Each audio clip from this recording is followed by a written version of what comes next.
Okay, on chapter 13 still, I think it's the last section, 13.4, and we're dealing with congruent and similar solids. Well, congruent, if it's a congruent solid, it means that it's just exactly the same. I mean, like two 12-ounce pop cans would be congruent. As far as similar solids, if they're similar, then sides are all going to be proportional, or at least all the measurements are going to be proportional. And I put an example up here that I'm going to use for similar solids. So I have a pyramid with another pyramid, and for these to be similar, the measurements for each of the sides and the height and all of those would have to be proportional. And it needs to be an exactly same thing. I mean, like I have a square pyramid, it would not be similar to it would not be similar to, like if this is a triangular pyramid, it would not be. They both need to be square pyramids. It's like a little mini me. So anyway, so we'll check to see if these are proportional. The one side is 8, this side is 4. I made these really simple. Just divide this by 2. 8 divided by 2 is 4. 6 divided by 2, well, that's 3. The height, 10 divided by 2. 10 divided by 2 is 5, and this is the height in that, which is 5. So looking at these, yes, they are definitely similar because all of the dimensions are proportional. They're similar because they are proportional. So similar is the same shape, and it's also proportional.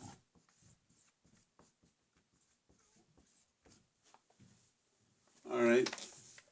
And if this was any other number, besides 3 or 5, then they would not be similar. They would, because they are not proportional. They all need to have the same proportion.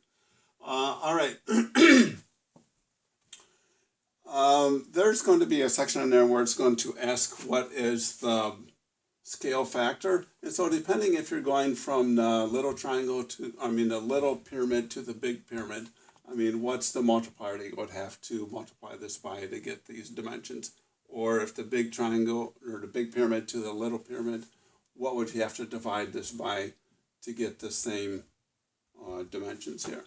So yeah, that's going to be your scale factor. So here, I would need to multiply everything by 2. So our scale factor on this would be 2. And I want to see if that takes care of any questions that you would have on these.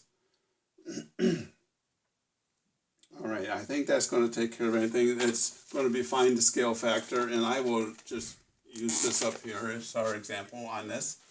The scale factor then, from the little to the small, or from the small to the big. Too big. So the scale factor from the small to big, what I need to multiply this by to get the 8. So, all you need to do is the opposite. Divide these, 8 divided by 4, and you got 2. So 2 is your scale factor. Would need to multiply everything, any dimension on this, by 2 to get a dimension on this shape. All right. How does scale factor change when we're looking at surface area or volume? I want to go over that. How does it change when we're looking at volume or surface area? Well, let's take a look at the area of the base. So I'm going to write this down. How does scale factor change, or maybe it doesn't change, with surface area or volume? So let's take a look at our surface area first. Surface area. So surface area, the base of the little one is 12. The smaller base. equals 12. And because 3 times 4 is 12. And then look at surface area, or look at the area of the base on this bigger pyramid. The bigger base,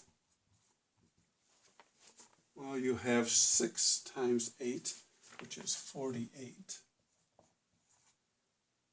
Okay, so there is a significant difference. I am not going to multiply 12 times 2 to get 48. I mean, you can see that does not work.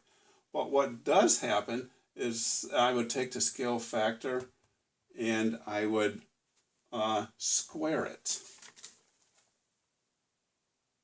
So for area, you would square the scale factor.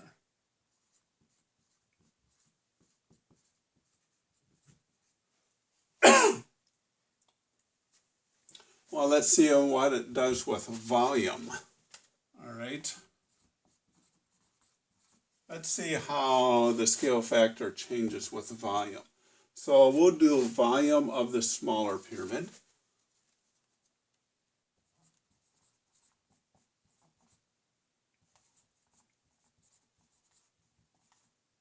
So volume of this smaller pyramid, we take area of the base, which is 3 times 4, which is 12, times 5, which is the height. So 12 times 5, remember that's area of the base times the height, and divided by 3. 12 times 5 is 60, 60 divided by 3 is going to be 20. So we have 20 units cubed. So then what's going to happen with volume on our bigger pyramid? What happens with our scale factor? How does the scale factor change? So let's look at the big pyramid. Let's calculate the volume of the big pyramid.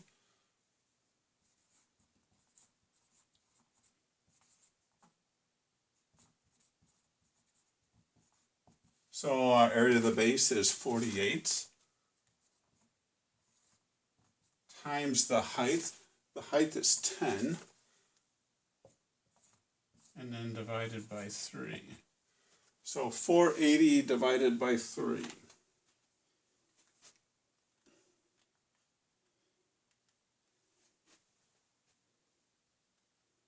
160. 160 units cubed. And so how does that change with our scale factor? So our scale factor originally, to go from the measurements on this, was 2. When we're dealing with area, we would have to square the scale factor to get it to be right. But I'm not going to be just squaring this because I can't do 20 times 4 and get 160. What I need to multiply 20 by to get 160, I would actually be multiplying by 8. And so what we're looking at is not squaring the scale factor when you're dealing with volume, but you're going to cube the scale factor. So with volume, you would cube the scale factor.